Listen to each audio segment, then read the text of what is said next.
Bienvenue à tous sur la chaîne YouTube de Valtac. Oui, une nouvelle vidéo. Aujourd'hui, on va voir les joueurs qui doivent absolument partir de leur club. Je vous ai préparé 4 joueurs qui, selon moi, doivent partir cet été pour pouvoir sauver leur carrière parce qu'à un moment donné, s'ils partent pas, ils vont nuire à leur carrière tout simplement.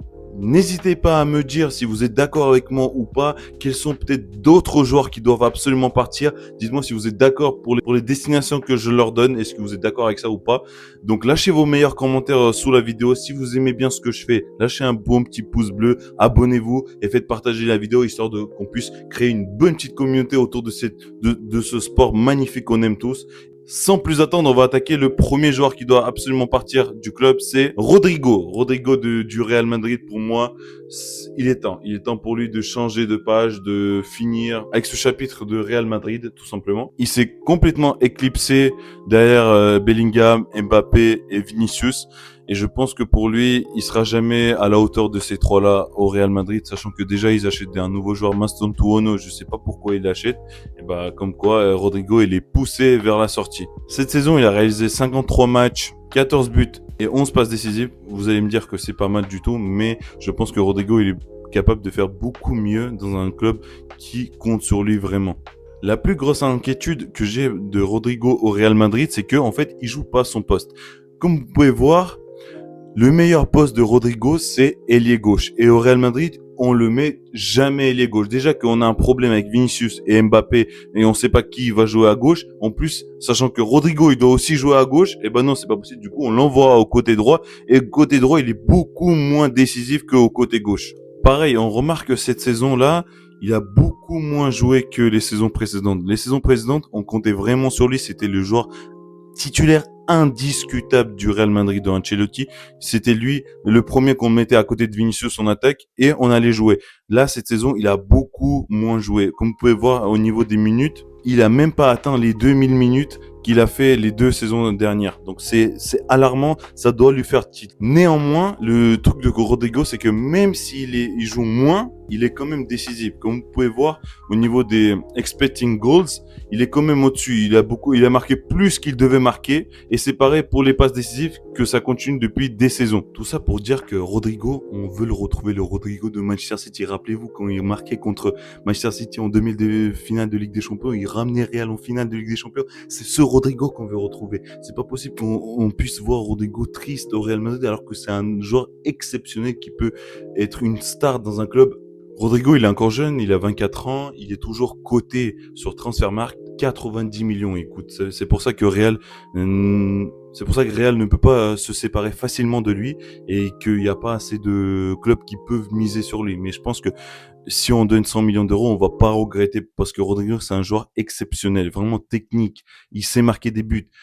Il est froid devant la surface. Une autre preuve que Real manque de respect à Rodrigo, c'est que au niveau des salaires, il est beaucoup plus loin que Vinicius, Jude et Mbappé. Comme vous pouvez voir, il est seulement à 12 millions d'euros par an, alors que les autres c'est 30, 20, 20.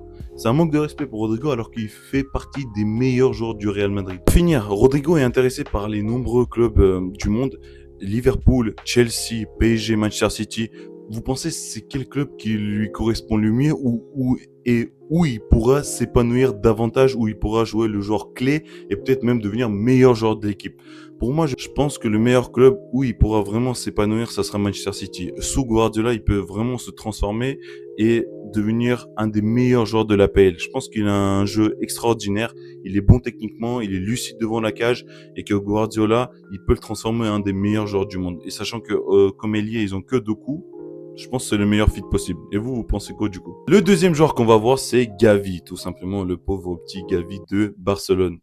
Cette saison, il a fait 42 matchs, 3 buts, 2 petites passes décisives. C'est pas ce qu'on attend de notre Gavi, qu'on disait un des meilleurs milieux prospects du monde. Le problème, c'est que Gavi, il a eu un ligament croisé il y a 1 an et demi de là et il a toujours du mal à revenir de cette blessure.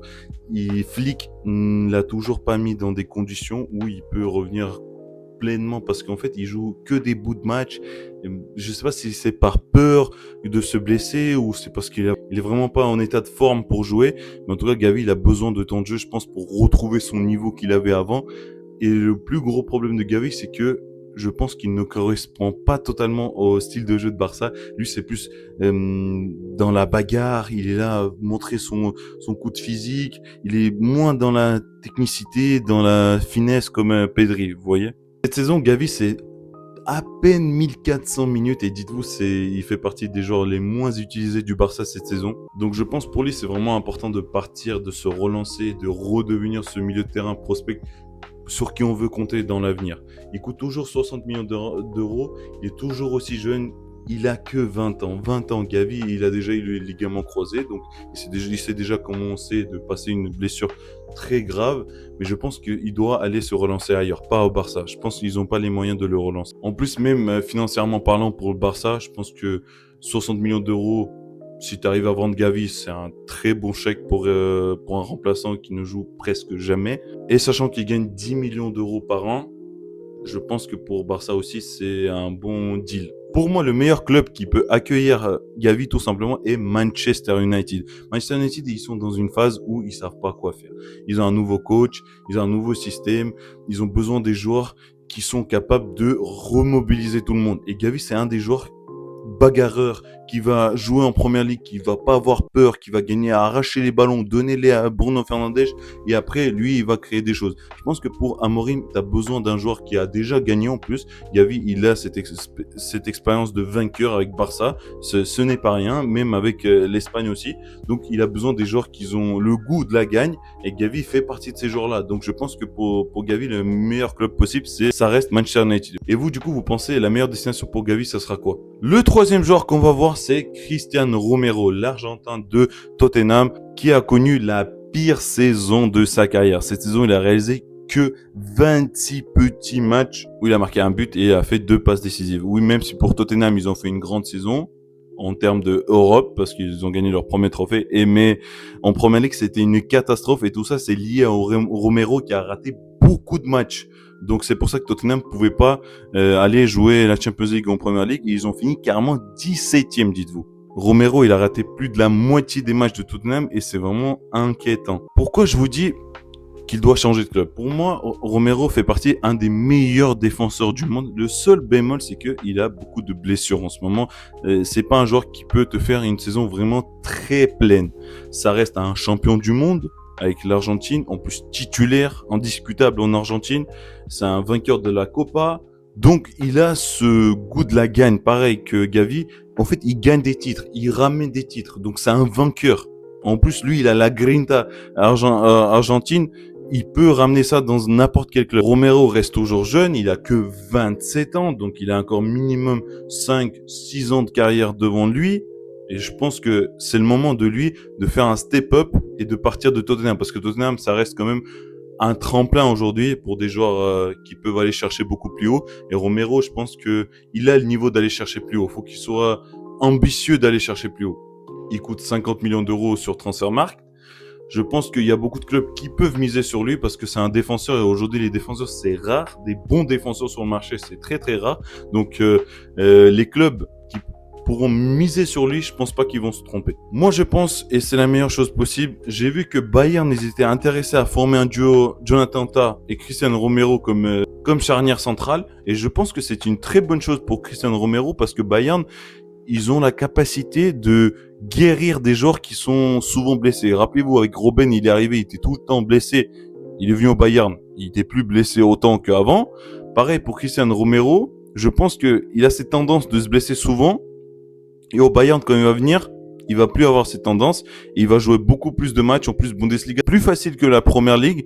Et donc, il va s'épanouir là-bas. Et je pense qu'une charnière centrale, Jonathan Tah, t'as pas Mécano encore et Romero, je pense que tu peux aller viser la Champions League. Et compagnie, il a besoin de ces joueurs-là qui ont la grinta et qui peuvent aller arracher des ballons et relancer les attaques. Donc je pense pour lui, c'est le moment de partir et d'aller chercher un top club. Le quatrième et le dernier joueur qu'on va voir aujourd'hui, c'est Christopher Nkunku. Rappelez-vous, le petit génie, le petit mec incroyable. On se rappelle tous quand il était au PSG, il jouait milieu de terrain.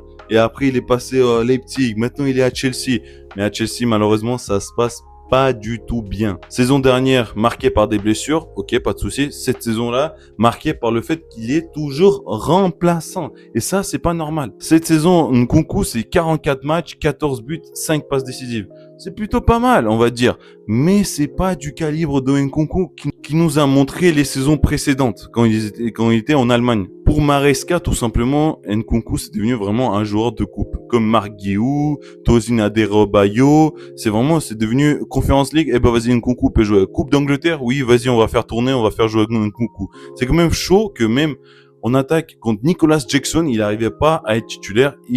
On l'a mis dans l'équipe réserve tout simplement pour jouer les compétitions comme la Coupe de la Ligue, la Coupe d'Angleterre ou la Conference League. Et ce n'est pas du calibre de Nkunku qui doit jouer tous les matchs de la première ligue, être titulaire et marquer les esprits. En PL, il a joué que 2 fois 90 minutes. Rendez-vous compte, Nkunku, le joueur incroyable, le talent de ce calibre, joue 2 fois 90 minutes. Il joue que des bouts de match. Et en plus, à la fin de saison, quand Chelsea, ils ont fait ce run pour aller en Ligue des Champions, où ils ont battu presque tout le monde, Nkunku, comme par hasard, a été blessé. Donc, il est même pas important pour l'effectif, dites-vous. Sachant qu'il a un salaire extraordinaire, il fait partie des top 5 des salaires de Chelsea, c'est un joueur qui ne joue pas. C'est un mauvais transfert pour Chelsea, malheureusement. Ils l'ont acheté très très cher, ils le payent très très cher.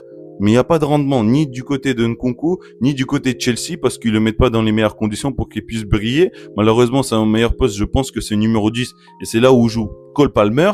Donc, je sais pas ce que tu peux faire. Donc, je pense que c'est des chemins qui doivent être séparés parce que tu peux pas jouer un 10, sachant qu'il y a Palmer. Donc, tu dois partir. C'est simple. Rappelez-vous, Nkunku, il a quand même été élu meilleur joueur de la Bundesliga. Il était là à faire 50 goal assists par saison et il se retrouve à faire des bouts de match, être remplaçant. C'est quand même extraordinaire de jouer en Conference League contre des Shamrock Rovers alors que tu dois jouer le podium de la Première Ligue. Ce n'est pas normal. Nkunku, on l'a essayé à gauche, à droite, en attaque, mais c'est pas ces postes-là. Mettez-le en 10 et là, ça va marcher. Mais malheureusement, il n'y a pas le meilleur. Donc, tu dois aller jouer dans un autre club où on pourra te faire confiance, te faire jouer sur ton poste et là tu pourras briller et montrer à quel point t'es fort. Nkunku, il est plus aussi jeune qu'avant parce que même moi je pensais il devait avoir 24 maximum et ben non, il a déjà 27 ans donc faut vite qu'il change de trajectoire et qu'il aille s'épanouir ailleurs pour pouvoir finir bien sa carrière. C'est le moment parfait justement où tu arrives dans ton prime, tu dois être dans un club où on te compte sur toi et c'est là que tu pourras montrer à quel point tu es fort. 35 millions d'euros pour Nkunku, je pense que ce n'est pas beaucoup et il y a beaucoup de clubs qui peuvent miser dessus. Après, est-ce que les top clubs vont venir chercher Nkunku? Je ne pense pas. Pour moi, la meilleure chose à faire, c'est de retourner à Leipzig. Leipzig traverse une très mauvaise période où ils n'ont pas été qualifiés en Ligue des Champions, où ils sont mauvais en Bundesliga. Je pense que le retour de Nkunku, ça serait la meilleure chose à faire pour lui parce qu'il sait déjà comment jouer là-bas. Il a déjà tous les repères en Bundesliga et pour Leipzig aussi qui va voir arriver une nouvelle star dans son équipe. Je pense que Nkunku, il a besoin de faire 2 saisons à Leipzig pour montrer à quel point, encore une fois, il est vraiment fort et après, ensuite, aller dans un top club et réessayer, mais vraiment dans un top club où on compte sur lui, où il sera titulaire indiscutable et là, je pense qu'il pourra montrer qu'il fait partie un des meilleurs joueurs du monde. Faut pas oublier également que il y a la Coupe du Monde qui arrive en 2026. Et Nkunku, s'il ne joue pas et il reste à Chelsea, je pense pas qu'il va la jouer à la Coupe du Monde. Donc, le retour à Leipzig, je pense que c'est la meilleure chose à faire pour lui. Là, il va s'éclater, il va montrer, marquer des buts, faire des passes décisives et va aller jouer la Coupe du Monde. Voilà, c'est la fin de cette petite vidéo. On a parlé un peu des 4 joueurs qui doivent absolument quitter leur club pour s'épanouir ailleurs. Je vous ai donné mon avis. J'attends vos avis dans les commentaires. Vous pensez quoi de ces 4 joueurs-là? Est-ce qu'ils doivent vraiment partir de leur club? Et si oui, dans quelle destination, quel club peuvent les accueillir où ils seront titulaires et vont beaucoup jouer. Moi, je remercie tous ceux qui sont restés jusqu'au bout. Ça fait vraiment plaisir. En tout cas, on se retrouve à très bientôt. Tchuss!